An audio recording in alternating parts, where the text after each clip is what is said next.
স্পর্শ বলবে ভুলে গেছি জান সবই যখন দেখছো বুঝি বাবা নিজে জবাব খোঁজে জানা বাবা আর তো পারি না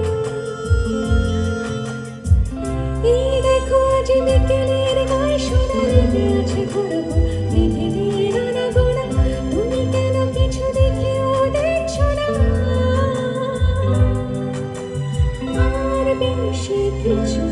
আশা করো